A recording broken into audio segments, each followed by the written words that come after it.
Welcome to the GameChanger 00100 show. I'm your host, GameChanger. Today we have a special guest in the form of Bella Rings. How you doing today? Hi, good evening. Hello, everyone. Thanks for having me again, Game Changer. And thanks for coming up. I greatly appreciate it. I want to get as many people to cover this movie from as many angles as possible. So it will encourage you to boycott the up and coming remake or whatever you want to call it on December 25th. Yes, I do feel it should be boycotted because it is propaganda to end Black relationships.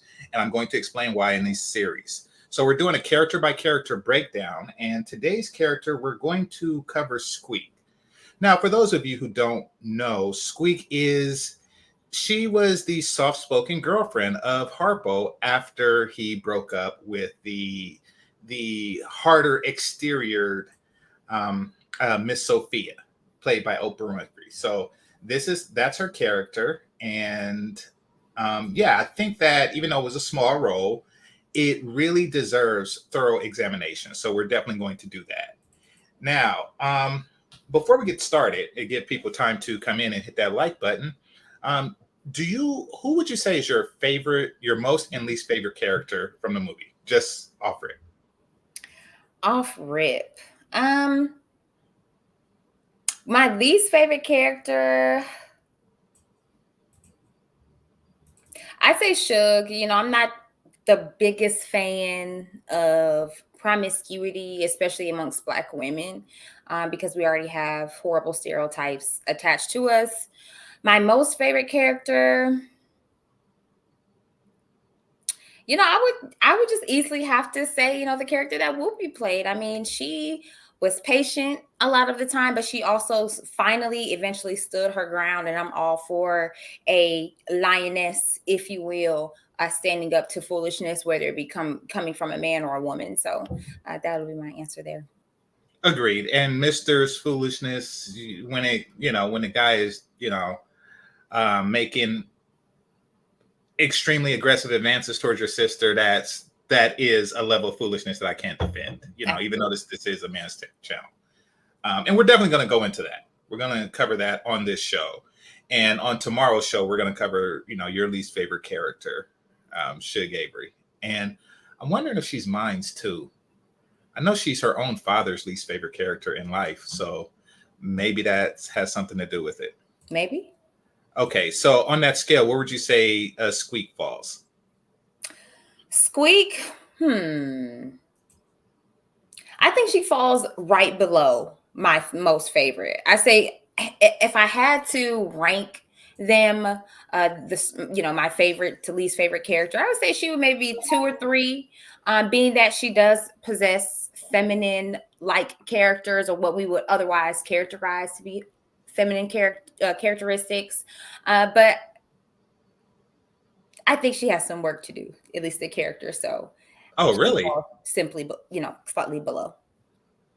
Okay, well, let's talk about that now that we're talking about the character. So the way I see it, they showed Harpo initially, and I don't have the slides for that, but I'll just do a rundown.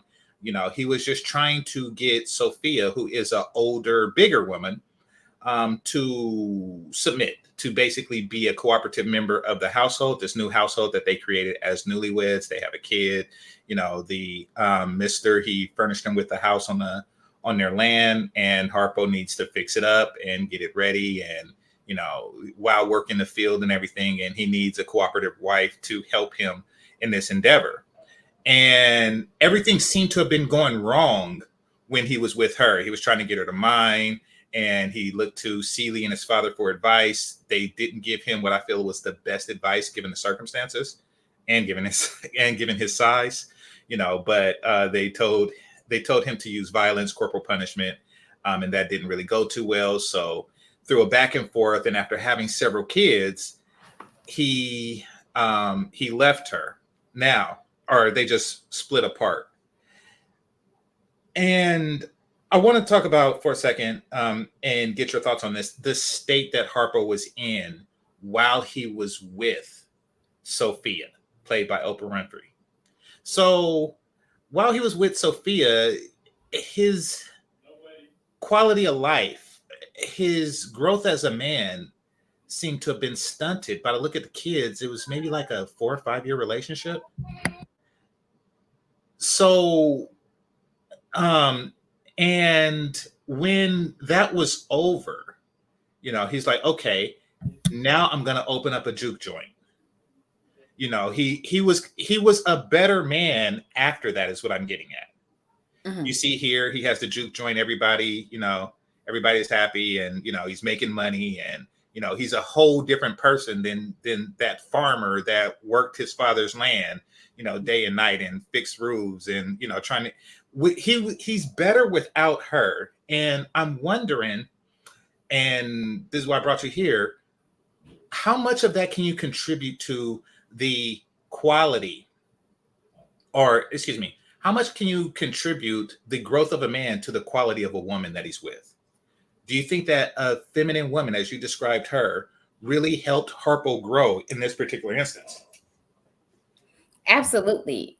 A feminine woman can essentially be the springboard that a man with ambition, a masculine man, as we speak of so often, a feminine woman can be the springboard for him toward his success. Of course, it's his ambition, the work he puts in, his networking, resources, and all those things. Of course, you know are the foundation to that, but also beside every good man is a good woman, right? So Right. yeah, I absolutely think that a feminine woman, when she knows how to use her femininity in a healthy way, and when she's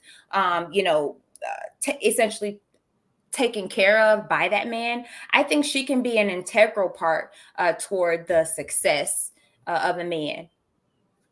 Okay, and you think and you believe, which I do too. I think that she's definitely a part of it. I mean, I know that she didn't just come the day that it was built. I think that she was with him prior to that. And Okay. instead of her getting in his way of the development, she actually cooperated.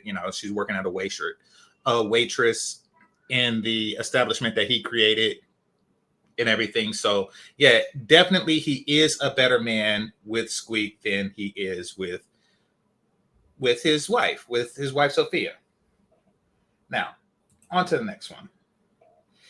Now, this is interesting. I think that this is why you said she had some things that she needed to work on as far as being a proper pick me, so to speak, or a good feminine woman. How do you feel about how she handled this situation? First of all, how she got into the situation, because even though she seen a man in distress and she worked to build that man, he is a married man with kids. Now, I know that divorce isn't as easy as it is today, where you could just put 50 cents in a vending machine and get your divorce papers.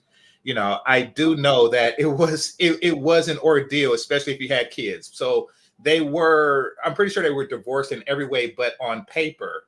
But here he is dancing with the heifer. So how do you, as far as her character goes, do you look at her as she shouldn't have been messing with a married man to begin with, or she's right to confront somebody who threatened because essentially she's looking at it like this heifer is threatening to take the man that I built. You did not build him. He was somebody living in his father's barn when I found him, with a bunch of kids. Now he is a black business owner, and it looks like it's thriving by the look of the crowd and stuff. So, okay, first tell me, how do you feel about her actions in getting with a man like that to begin with? And secondly, about her reaction to the situation. I think she didn't have any business dealing with him. Really? Um, I get, so I'll say this, game changer. So a feminine woman, a woman who wants to be married, wife type, loyal, whatever. We tend to, or sometimes tend to get into relationships that we otherwise shouldn't be in. And we end up submitting to a man who we otherwise shouldn't be submitting to. We give our, feminine value, our feminine light, our virtue per se to men who we don't need to, who we shouldn't. So that happens. And this is the situation that Squeak has found herself in. So to answer that question, like I said, game changer, she didn't have any business dealing with a married man, whether he's like, I'm not with her and all of that. If that man is legally married, you don't need to be dealing with that, because a woman can do exactly what Sophia did, was walk right back into that man's life and look at you, looking silly. And now Squeak has found herself in a situation of having to confront her boyfriend's wife, if you will. Okay. Okay. So you feel that given a time where it's difficult to get a divorce, she should have still gotten with perhaps a childless man who exudes leadership abilities? Yes, I absolutely do. I mean, when I was first, started seeing my husband, I asked him two questions. Are you married and do you have children? Because Mhm. I was 22, I was childless, and I didn't want to deal with any baby mothers, any, you know, wives, ex-wives lingering around. I didn't want to deal with any of that. And again, Squeak has found herself in a situation where she's pretty much in the worst situation she can be, where she has to look at this woman, in her eyes, with this man who she otherwise loves, and he's saying, let me deal with my wife how I want to deal with my wife. She's looking sadly silly. So I do think that she should have gotten with a man who possesses leadership capabilities, has ambition, and who's childless, and obviously who isn't married. Wow. Okay. You actually got me thinking about modern times and how women, I don't have any kids, but how women vet my friends who do have kids. And really, they look at it as, it's a economic drain as well because, you have to pay exorbitant child support.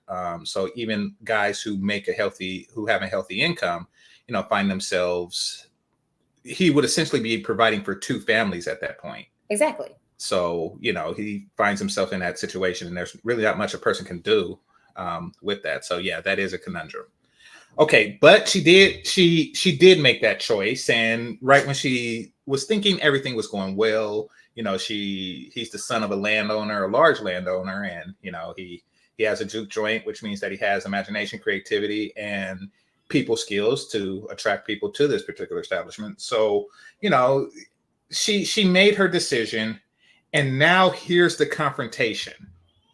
So personally, I think that Harpo is somebody who is a lot different depending on the person he's around.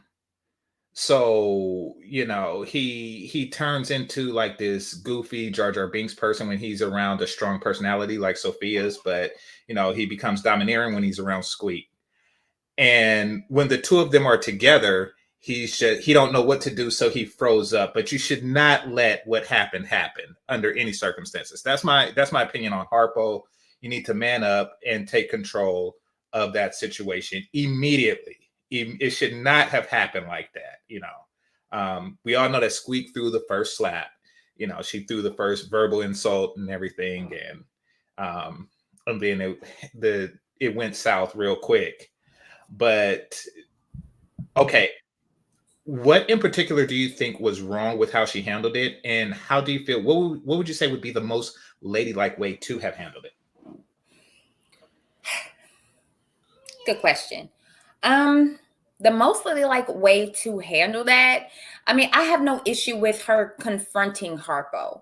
Um, Calling Sophia out of her name, ha ha ha, calling her a big heifer. It isn't ladylike to call people out of their name. Um, Also, getting into any physical altercations, of course, or even standing in the way to possibly cause a physical altercation also isn't ladylike. And so, in terms of her actually confronting it, I think she could have done it in a couple of ways. She could have similarly did what she did, which was come up to Harpo, hey, what are you doing? What's going on? And then just basically, once he answers the question, see where he is, whether he's saying, oh, I'm sorry, Squeak, I'm gonna come with you, basically seeing who he's going to choose. So say what you have to say and wait there to see what who he's going to choose. Is he going to choose his wife, or is he going to choose you, Squeak? And from there, that would determine what the appropriate action would be. So but again, just calling anyone any types of names is completely unladylike. It isn't classy, and obviously getting into any altercations. If it were me personally, I probably would have maybe asked him about it in front of her. But also another appropriate or more ladylike thing, or way rather to go about it, would be to pull Harpo aside when he's not with Sophia to ask him, or breaking up with him because he's clearly chosen, I guess, who he wants. But I mean, granted, Sophia's his wife, so it's just like, then what? But something that you said, game changer, I wanted to touch on was you mentioning how basically Harpo is a chameleon. He'll be domineering with Squeak. He'll be kind of more so docile, beta, if you will, with Sophia, or Same even as his father. Exactly, or with his father, Mister. So that part, you mentioning that, speaks to the type of man that Harpo actually is. Game changer, you are, an intelligent man, so I know you're familiar with, the alpha man, the beta male, and even the sigma males. Of course, there are more like the gamma, blah blah blah. But I mentioned those three to bring up the again, the beta male or the sigma male. We know he isn't an alpha male, but I think that Harpo, I guess you can say, portrays himself to be a sigma male, perhaps, or even an alpha male, but really he's a beta. And Squeak, in her broken femininity, because again, I said I think she has some things to work on, because women who are feminine and who even want to be wives can and do attract toxic masculinity, or really men who don't know what to do with her femininity, who don't necessarily know how to um, um, um, take care of the feminine woman, nurture the feminine woman in his masculine way, and who can really lead a feminine woman. So when a woman is broken, has broken femininity, she then can attract, and does attract, gamma men, beta men who don't otherwise, possess true intellect, or leadership skills, or whatever other characteristics that a feminine woman would characterize to be, though, husband like. Well, okay, so I don't know. That's difficult. First of all, I don't know what a gamma man is. I know alpha, beta, and sigma. I don't really know what a gamma man Okay. is, but I'm gonna come back to that. And maybe you can, I never dated guys, so I don't have to try to make that distinction. But maybe you can help me with this, because take somebody like Harpo. It is he does have, let's just say, a sexual motivation to become what a woman wants. That's what a male chameleon is. He adapts in order to attract his mate. Like a tiger stripe or something. He's able to stay hidden, his true nature and intent. Mhm. Now, is it possible for somebody like that, even though he's doing it for beta reasons, meaning that he's adapting to what she wants, therefore he's following her leads, but what she wants just so happens to be a leader? So, he is it possible that somebody like that can access traits that are valuable to a submissive woman and just continue down that trend? You see what I mean? Yes, I do. I mean, absolutely. Just as a woman who um is actually selfish or intends to run a man's pockets, she can Exactly. definitely, put on the right mask and the right face in order to get to a certain point until she sheds her skin. So yeah, I definitely think that a man such as Harpo can absolutely possess the skills that a submissive woman would want in a husband. Mhm.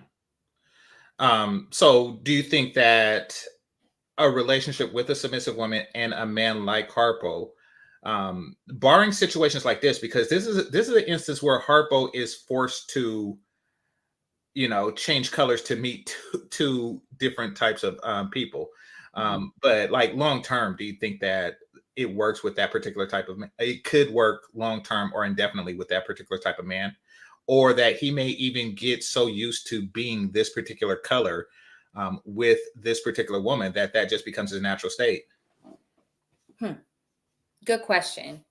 It honestly depends per couple and per individual in the relationship. So could it work with Squeak long term? Sure. Could it even work with Sophia long term in terms of the type of person we're talking about, Mhm. Harpo? It absolutely could. Because I think that deep down, men, especially if a man chooses to be with a woman, I think deep down he's willing to stretch himself and go the extra mile to be who she wants him to be, or to accomplish not only what he wants to accomplish, but also in conjunction with what she wants him to accomplish, or helped him to gain and accomplish up until that point. So I think it'll work longer term with a woman like Sophia, as long as there aren't any characters in his life, such as Mr., such as Sophia coming back. As long as there aren't any characters in a Harpo, as a man who's like Harpo's life, to essentially come in and rip the rug from up under him, I think as long as there's no individual like that in their life, I think that it can work long term with a submissive woman. But life comes with adversity, so Mhm. who So really knows? how does he prepare? Well, he's a chameleon. They deal with adversity more than most species. Exactly, and that's why I said I think it It's could. It tough, just right? depends on Yeah. individuals. Mhm. Okay. So now I have this question, and I just thought of it. Do you think Sophia handled this in a ladylike fashion? So, to jog your memory, she walks up to him, she says, "Who this woman?" And he said, "You know who my wife is." And she says, "Well, she best leave my man alone." And Sophia said, "Fine by me." And then he said, "You don't have to go nowhere. Can a man dance with his wife if he want to?" To which she replied, "Not if she's heifer." And once again, she said, "Fine by me." And she continued with, "You ain't nothing but a fat old heifer. Ha ha ha." And then she continued to say, "Fine by me." So she showed restraint where Squeak Mhm. didn't, even though she's a smaller woman, obviously. Mhm. And, then she slapped her.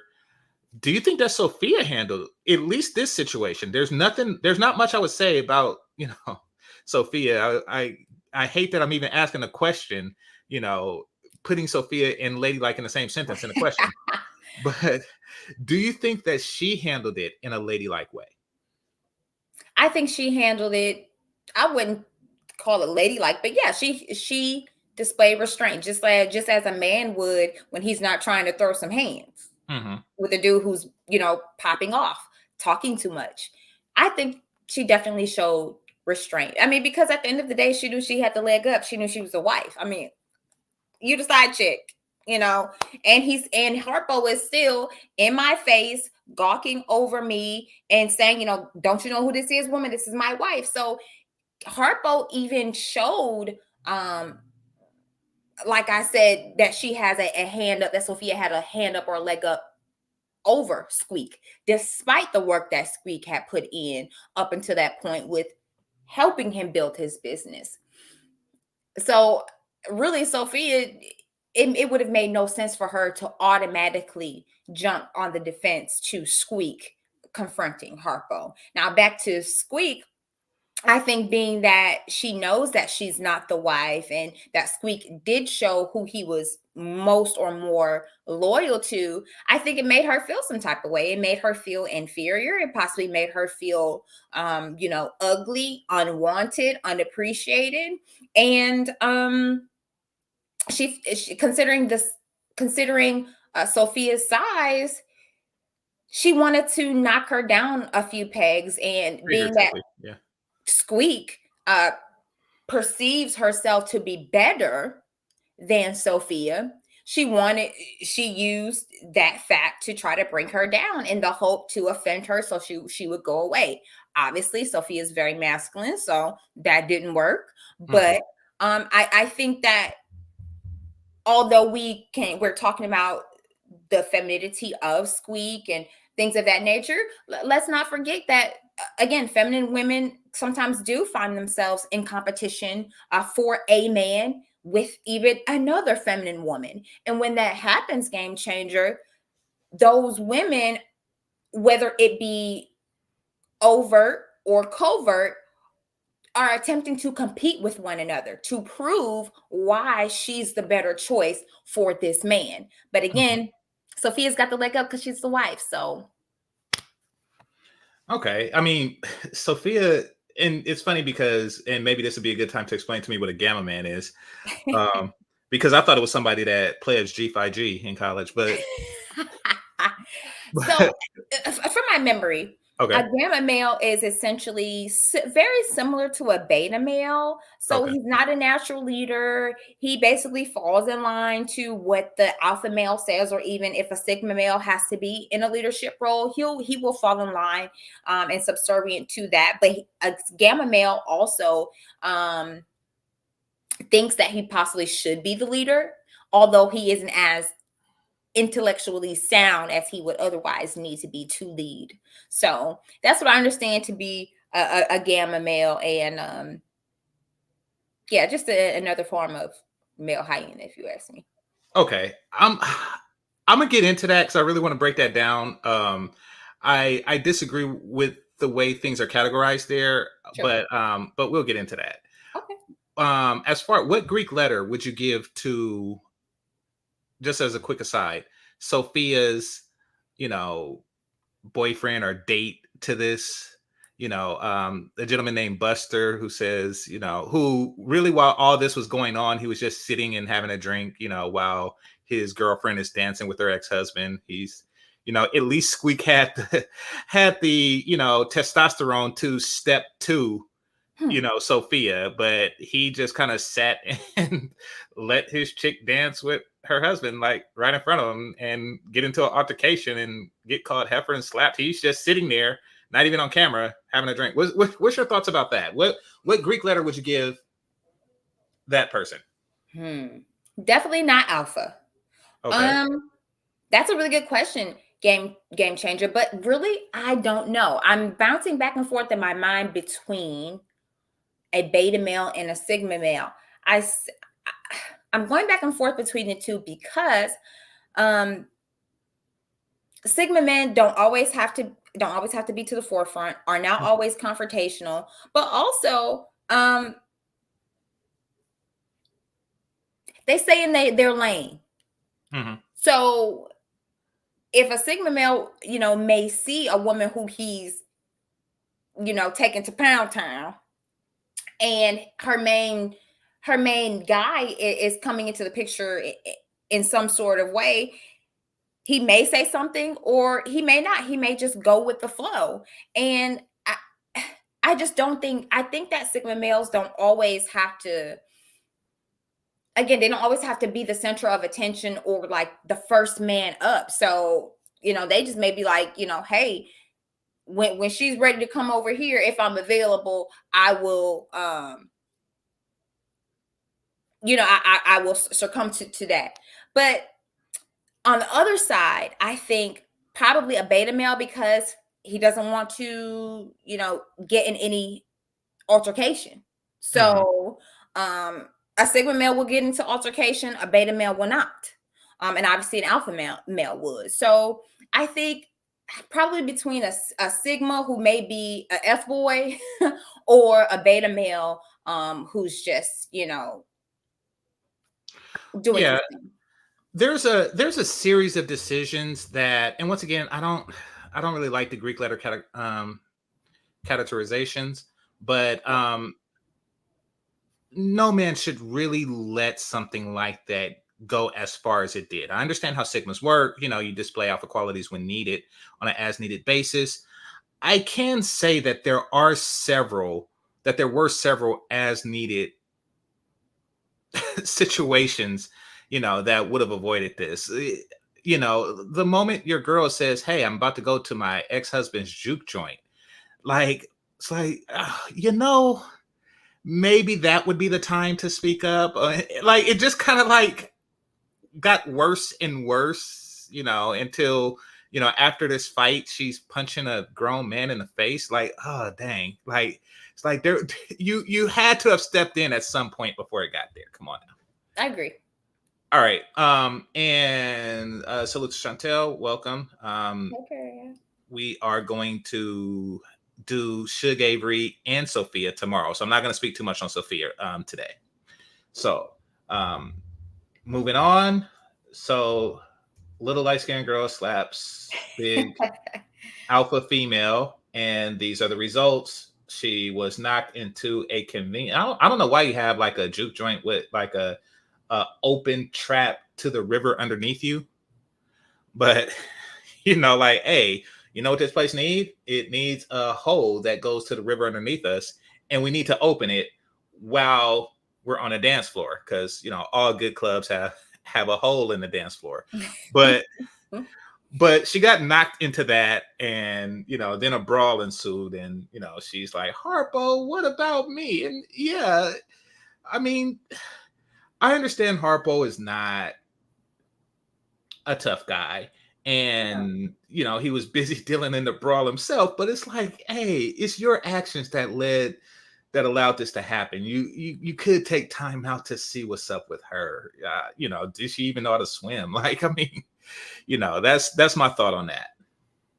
Yeah, I think Harpo his character has some growing up to do. Again, we know how Mr. was, and unfortunately, having a father like that can stunt your growth, especially as a man, because Mr. wasn't a good man, and so that's that. But yeah, I think that Harpo had a lot of growing up to do. He's trying to juggle two women, and he's got this feminine woman and he's got this masculine woman, and he was just all over the place.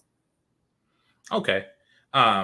Before I get into the next thing, because this is really going to bring out her character and my point, and the reason why I chose her, somebody with such a small part to examine.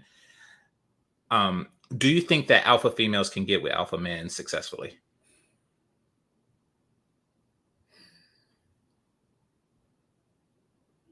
No, I don't. Okay. You and I agree with that. Yeah, I think she's going to end up trying to steamroll over him. I mean, and the thing is, women who claim to be alpha women, they think they want an alpha man, but at the end of the day, if you truly have an alpha man, he's not going to allow you to alpha female around everywhere. So, agreed. Yeah, no. It's a disaster waiting to happen, and since modern society encourages alpha females, and alpha females really only want to be with and respect alpha men, it's a non-starter. I agree with you on that. Mm-hmm. So for the alpha female, and we're going to get into that when we talk about Nettie's character. So stay tuned for that. All right. So next interaction, and this is a short one, but you see her here. Now, this is about 8 years later, and Sophia, suffers the consequence of being an alpha female, which we'll talk about tomorrow. No, Miss Sophia, no. And, that's the mayor type deal. But this is Squeak right here, older, pregnanter, and everything. And, they're getting together for Christmas. So that's her 8 years later. And I just want to bring that up because this right here, this scene here is about 16 years after the juke joint incident. And she's sitting there for, I think this was Thanksgiving or something like that, or maybe Christmas. And this is where Celie stands up to Mr. and what have you. Now, you may not remember, but what happened after this really just put a huge question mark in my brain about her character. And this is why I want to talk to you about this, because this falls under the category of femininity. After this, she decided to leave with Suge Avery so she could sing. Now, this isn't a childless woman. This isn't a woman without responsibility or obligations. This is a woman with children, and a de facto husband. I mean, a woman who's been with the same guy for over a decade. Mm-hmm. And she's like, I'm going to drop all that so I can sing. Mm-hmm.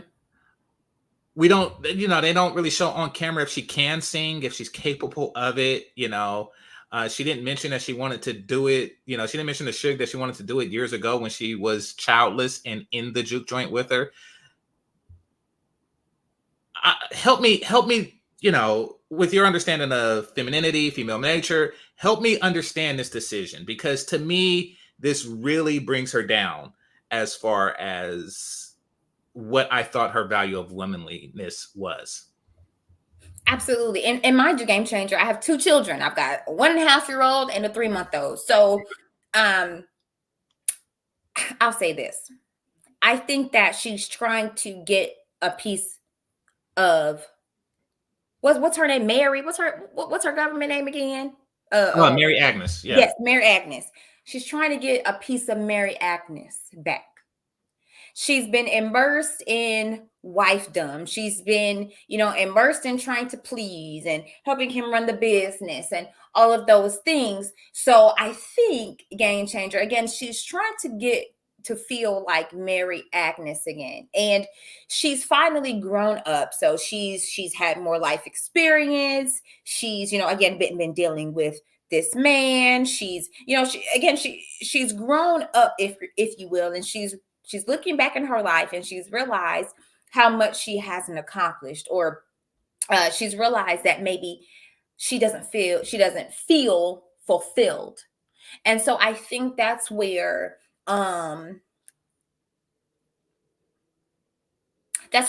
we see the crossroads and in this happening occur, where the creativity that we know is housed in femininity lies, and where she's trying to find her new identity separate from being Mrs. Harpo, or whatever, whomever she's married to, right? So that's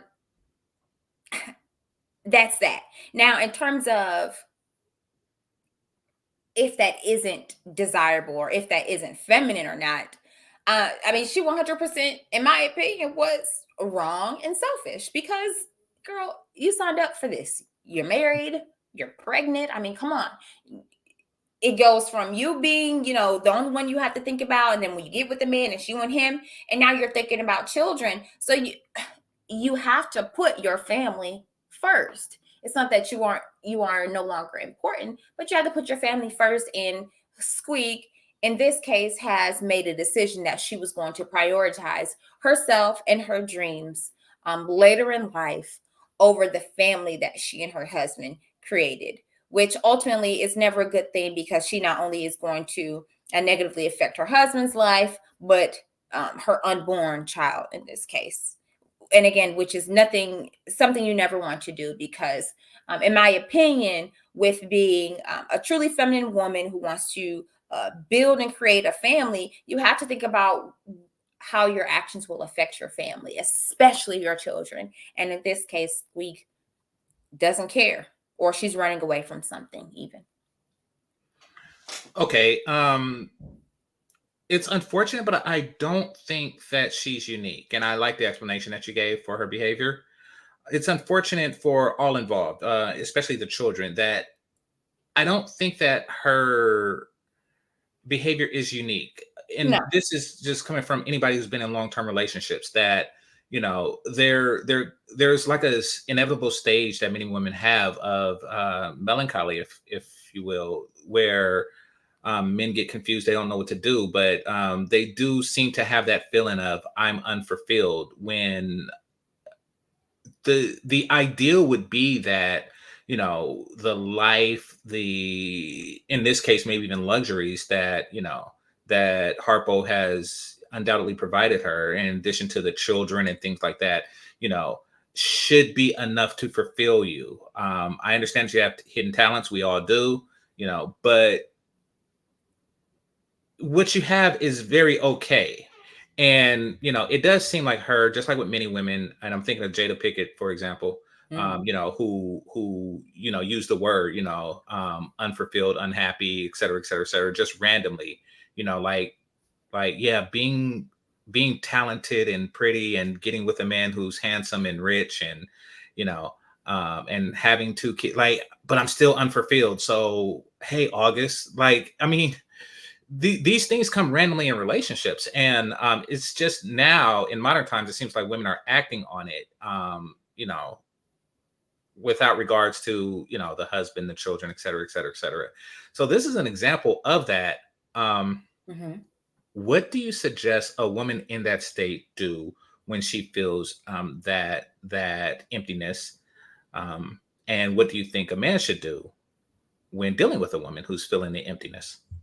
Okay, so you're talking in the context of a relationship and marriage. So, Yeah. um, communication. Firstly, communicating that with with your spouse, with your husband, your whatever, right? With your significant other, because you two chose each other, and I understand that marriage is redefined and vows aren't taken seriously, but we're talking about in the traditional, in a traditional um, perspective. You chose to be with this person, and we understand that just as the seasons change, people change, and and change is inevitable. So in that, and in your union, if you will, it is important to remain open in individual seasonal changes, um and communicating that, so that way the two of you can come to a compromise, can figure something out in order to continue to press toward, further in your relationship, Mhm. and even press toward your ambitions. But without communication you can't do that. So communication is key. Firstly, um and then also being willing to compromise as well. So if one of you are feeling unfulfilled, whether it be, now semantics here depends on why you're feeling fulfilled. You're not feeling, you are not fulfilled, but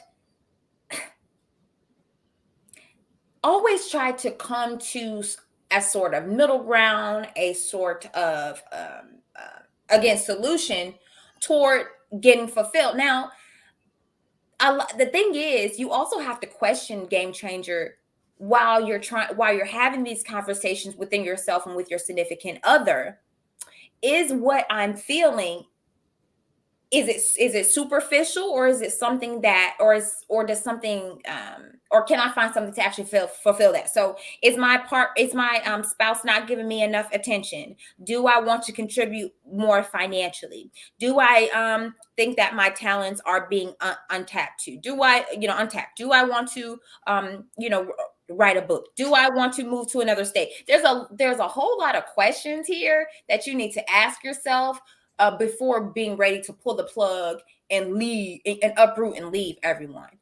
Mhm. So and that's where wisdom is needed in relationship. And I think a lot of people don't have that, because it's okay. I want you when I want you, but when I don't want you, you're useless to me, and I can move on, and I can continue to use people in that way over and over, and then that is, you're still going to be left unfulfilled. So I think an individual who is dealing with those things, whether it be a man or a woman, they need to ask themselves several questions to get to the root of their unhappiness. And they also need to, if they're religious, they need to seek, they need to really hone into their spirituality as well, because they may feel unfulfilled due to a spiritual disconnection that they may have from their deity, if you will. So I think there's a lot of there's kind of like a web of thoughts going through my mind right now, but there's a lot of No, that's things good. I to like to be think thought about. provoking. What's that? I said that's good. I like to be thought provoking. That's Oh, that's my goal. Yeah. yeah, I appreciate that. But yeah, to prevent myself from going on and on, ask questions, open communication, and really getting to the root of why you're unhappy, and then seeking fixes within your relationship that the two of you can help facilitate each other in your healing and new self-discovery even within your relationship. Okay. Okay. Fair enough. Um, wow, that is a lot to unravel. How much of that do you feel that, as a submissive female, and this is where things get muddled, especially and I think that this is where we as a society lose a lot of submissive females. My take on this scene here, her decision afterwards, it seems like she went to the alpha presence, male or female, which in this particular scene, of course, was Celie, but it's driven by Shug Avery. you know so it seems like this was the result, just like in the animal kingdom. That's why I don't really go for the Greek letter system, but I guess there's some truth in it. I mean, we are just mammals. But she just said, okay, who's dominating this situation here? And me, as the person who goes to the most dominant lion, just found herself going to Shug. you know yeah, so I think that it may have been a little bit of that going on, and which is a problem in modern society, a problem that I face, that in my opinion, most women are naturally submissive. However, and they do follow dominant presence. However, the most dominant presence, and some could say the omnidominant presence, in modern times, is the media, is society, is the government, is et cetera, et cetera, et cetera. So, no matter how alpha as an individual you are, there's still this dominant society which is telling her to buy Prada, or, get the bag by any means necessary, even if it means divorcing your alpha husband and spending it on the stuff that we want you to spend it on. So it is that competition. And this seems to be an instance where Harpo had that competition with what was going on around him, and he lost. And he also lost his wife, lover, whatever you want to call it, baby mama, in the process. Mm-hmm. What do you feel about my assessment of that?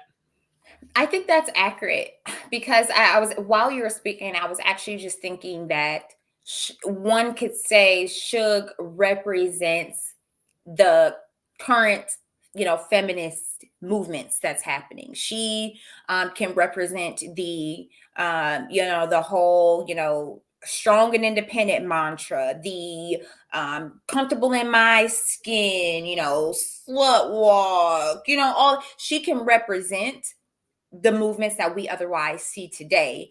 And Well, I think that she ignited it. I don't what's think that that? I don't think that she represents it. I think that she ignited it. I think Oh, that, okay. you know, Even I, better. I think that she is the template of modern women. I think that every woman has seen this movie as a girl. This movie is older than you are, Mhm. so every woman has seen this movie as a girl and use the template of Shug Avery as a behavioral template, to get what Exactly. they want out of life, which is, a Yeah. light-skinned husband with a fancy car, and a fake alpha that betas for you, every time that you come into town. Like, so yeah, she she is that. She is the template that modern women have built themselves on, unfortunately. Yeah, I agree with that assessment. And then, as we can see, Squeak has been convinced that Right. she wants to be in this life. She wants to be on that side of the fence, rather than the side of the fence that she's on. And as you said, media presence, media influence, Mhm. celebrities, music. Yeah. It just shows the influence. She is a representation of this scene, or these two characters in this instance that we're discussing. This is a representation of what's happening amongst the group. So now, for example, women twerking, in Ghana. Now you've Mhm. got women who aren't filmed, but they're twerking in public too. And it's perpetuated over and over. And we've got little girls who are also twerking in public, and it's perpetuated over and over and over because of the influence, that appearance, that charisma uh, can, cause amongst a group of people. And so, unfortunately, in spite of Squeak's femininity, Mhm. um, femininity, we can see how, again, how her femininity is broken because she's not confident, she's not sure, she's allowing others to influence her, and she's choosing her, I guess you can say, selfish desires over the rearing and guiding of a family. Right. And that's nothing that's nothing that'll benefit a family or a community. So Yeah, but she gets to sing. Yeah. So that happened. Okay, I want to move to Nettie for a bit because here's the way I look at it. A lot of what we call modern women probably aren't so modern, but they're following. They can all be traced back to a character in this movie. Of course, you have the obvious sexy reds and Sukihana and stuff. They're obviously following the Suge Avery template, but then you have the other women out there that follow a different template, and I want to talk about that one there, and that's the character Nettie, Celie's sister. Apparently, she's more attractive. And I think I remember thinking that as a young man, but of course, um, or as a boy, whatever you want to call it, as a prepubescent, I was like, yeah, Nettie is prettier than Celie, so that's something that they wanted to definitely make apparent, and they did. Um, but she was also significantly more assertive. Now that uh, there's a reason that I think that she did that, that the writer, what I mean. There's a reason why I believe that the writer did that, and I really believe that hit the like button, people.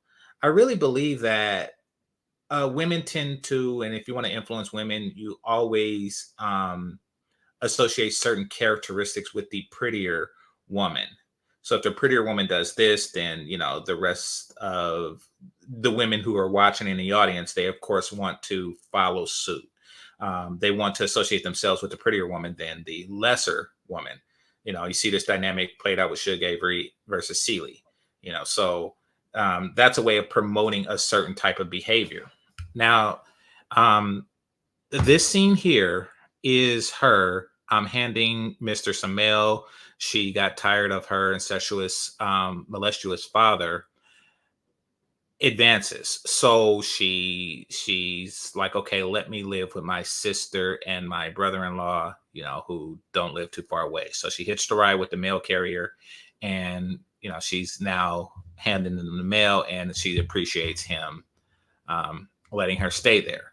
Now, she does understand, and I have my theories about her, and I'll explain it later, but she does understand at this point that he did have a thing for her. When they were young, she felt his gaze, and you as a woman know, we as men think we're being secretive, but when we are thinking thoughts, like it's call it intuition, just call it common sense, but That's true. standard eye contact is X seconds, and his eye contact was a little bit longer. So y'all know. And she knew. But she still chose to stay there anyway, hoping that he would suppress his carnal desires, considering that, his situation and everything that's going on. Now we're going to discuss if he did or didn't, but we all know what happened. And so that's how this started. Now, and that's just an introduction. There's more to it. And that's this scene here where the kids are wild and they're out of control. And, they took down the sheets as they were cleaning and putting them up. And, Nettie told Celie, who is the more docile of the two, you got to show them who has the upper hand. And Celie's reply was, they have it. And she says, oh, wait. Oh, okay. I just got your private message. Sorry. It's okay. Okay, so yeah, I'll try to make this quick. Okay, so she definitely has the more domineering personality. She's the more of the take control type, and also she's more of the here she's mocking Mister. She understands that he has that he's interested in her. Let's put it like that. So they know what they got to do. She has to teach her to write and read. So when they exchange letters, she'll be prepared. Now, it seems like she is heading towards the direction, or she's maneuvering society towards the direction of the most educated, strong woman. This came out in 1995. So any young lady seeing this probably had a renewed value system for education. And now she's like, okay, reading is fun. It seemed like there's a push in that direction. You see where I'm going with this? I'm trying to follow you. I'm going. Okay. I'm walking. Well, because now I'm a little rushed because yeah. because you got to go. But Got babies. yeah, no worries. All right. So I just put this slide in here to show that she's really in the scheme of things just a little girl, and Mhm. that's why modern laws like this exist, so you can keep guys like that away. And this is Mr. kicking her out. Dramatic scene, Academy Award winning scene, and nothing but death to keep me from her. And okay, so fast forward to years later. Now remember the values that she holds dear. Stay in control of the situation. This is something that she wants to instill in Celie. She's a strong advocate of education. Education seems to be the staple of her being. So here she is, and she's doing missionary work in Africa. These are Celie's kids, her youngest son, accompanied with her daughter. Of course, she's the oldest, and the missionaries that took her there, and that's Nettie. She's just there to help and teach the African kids to read. Now, this little girl here is Tashi, and she is friends with Nettie's daughter, who's in the back here. And in this scene, they were explaining how that particular tribe didn't teach girls to read. And to which they replied that they're just like white people that don't want black people to read. I disagree with that, but I don't have time to explain my disagreement. But, or at least in extent. But I do believe in allowing cultures to exist the way that they please. And if you're going to help them under their terms, which they are. I agree. Okay. Now, this scene is when they're finally reunited in Georgia. They're finally reunited in Georgia. She got the nice purple gown, and Mr. set everything up. They're both wearing purple for the theme of the movie, obviously. Mm-hmm. And the two sisters are together. Now, this is what I wanted to talk to you about. If I can't get anything else out, this is what I want to talk to you about. Now, this woman here, who I think is Erica Alexander, that's her daughter-in-law. That's Adam's wife. And it's also the same little girl here. So okay. She grew up to be Adam's wife. Okay. And, this is the sister Nettie, and this is the daughter who was also taught to read by Nettie because she wasn't officially part of the tribe, and, the rules didn't apply to her. My question to you, why did both Nettie and Olivia not get married to an African? Adam did, but Nettie and Olivia didn't. I think because they didn't want to succumb to the cultural expectations of what it meant to be a wife to an African man. Point blank, period. I mean, so they didn't want to surrender to a patriarchy. They did not. No. I mean, and that's probably what you wanted to possibly discuss in terms of reading, not reading. Yeah, it comes down to not wanting to submit to the patriarchy because the patriarchy is evil. It's oppressive. The patriarchy just wants women barefoot, pregnant, and submissive, and dumb, by the way, and dumb and uneducated. So I think that is the reason. They didn't want to succumb to the cultural expectations of what it means to be a wife to an African man. So, okay, that's good for Nettie. Because the only aspect of the patriarchy that she's experienced between her father and her brother-in-law, was extremely twisted. And that's the problem. They don't understand what it means. They hadn't seen what or felt what it means to be under a patriarchy that isn't a healthy oppressive patriarchy, as what's depicted. Right. And it's unfortunate because that's the only type of patriarchy that's presented in this movie. There isn't a positive patriarchy representation in this movie at all, which is the point of it. And it's meant to create a division between the genders. and have another generation, because they're making a remake that everyone here is going to boycott. Um, but another generation of women, they want them to feel the same thing. Like there's no such thing as a good patriarchy, even if you have one in your own home. Exactly. So yeah, that's the tragedy of this. And what I wanted to note is how it spread, because for one, Nettie was a very young girl when she was going through the worst of the patriarchy. In addition to the problems that she was having, and just tell me when it becomes too much and you got to go. But in addition to the problems that she was having with Mr. and her father and things like that, she also didn't have a boyfriend in the school that she went to. So she obviously, in my theory, she might be naturally into women, but you know, um, there's that, and then there's it seems like she put it on Olivia. She put it on the girl who didn't experience that, who essentially was raised by a healthy patriarchy, at least the only one displayed in the movie, and that's by the preacher and his wife. So she's seen that this is a healthy family dynamic, but she goes to school with this single black educated woman image, and she's the only girl in there, and it seems like she made her choice as to which direction she wanted to go, and it wasn't with an African man. So do you feel that a lot okay, last question. Do you feel that she cursed Olivia? Do I think cursed Do you Olivia? think Nettie? Nettie cursed Olivia by, grooming her in a way that's completely different than the rest of the tribe girls who did get married? I mean, yeah.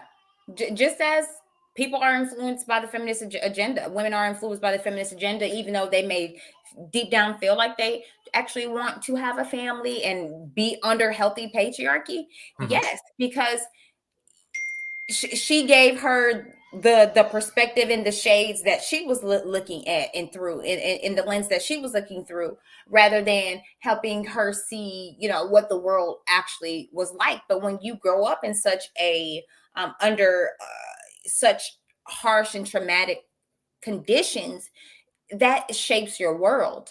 And so I definitely think that Nettie certainly cursed, as you said, Olivia. Mhm. And an entire generation of young ladies who've seen this movie. Yeah. 100%. Okay. Well, thank you very much for your time. I know you have your wife motherly duties to tend to, and I greatly appreciate you coming to my channel. It was a great discussion. And feel free to drop your link. And once again, greatly appreciate you. Awesome. Well, thank you so much, Game Changer. I appreciate everyone. I appreciate the conversation because my mind is I've always got little ideas, little reasons and theories firing off. So I enjoyed kind of discussing those things for this topic with you. And I enjoyed it. You can find me here, everyone, on YouTube at Bella Rings. Just type it all in. You'll see me where I discuss, femininity, how to become a wife, as well as natural hair. And it's been a pleasure, and I thank you again, Game Oh, Changer. and thank you once again. All right. Appreciate you. Bye. Goodbye. So, I'd like to thank once again Bella for coming through. And also, I want to point out that I think that the patriarchy is very hostile towards two types of women, which I believe that the writer Alice Walker is at least one of the two types of women. A patriarchal structure, one that depends on a man and a woman's ability to seduce and sustain a relationship with a man, is extremely hostile towards a woman who is and or unattractive, as Celie's character is here, and or not into men. And I could definitely understand and empathize with how a structure where a woman's value, status, comfort, her essential life is dependent on the labors of a man, and you're not interested in them in that way, which means that you would have to essentially get with a gender that you don't have any desire towards. Um, as a person who's not into men, I would hate to be in a situation where it's either do this or die. So I definitely can empathize with a woman, let's just call it what it is, a lesbian woman who is stuck in a patriarchy. My suspicions, and this is just from what we later know about the author, Alice Walker, who is currently with I think she's with a younger Hawaiian woman. Um, my my understanding of Nettie's character is that she might have been closeted into women. Um, I think, and I don't want to say that part of her attachment to her sister at a young age is really just somewhat a manifestation of that, but I do believe that there is a correlation there. So you have this, and I also feel that that's why, because apparently she was that age where girls her age was considering marriage. According to everyone's reaction to her, she probably was the prettiest girl in class, but yet, she didn't really have interest in any of the boys in class. She did go to school every day and didn't have any interest in the boys in class, or else she would have went with them and their father. Like, listen, I want to marry Nettie, even though we're young. That's just what they did back then. So there's that, and then there's the thought that she went to Africa as a preteen, probably still considered pretty by the locals, whether they're the tribes people or the ones who are part of the more developed society.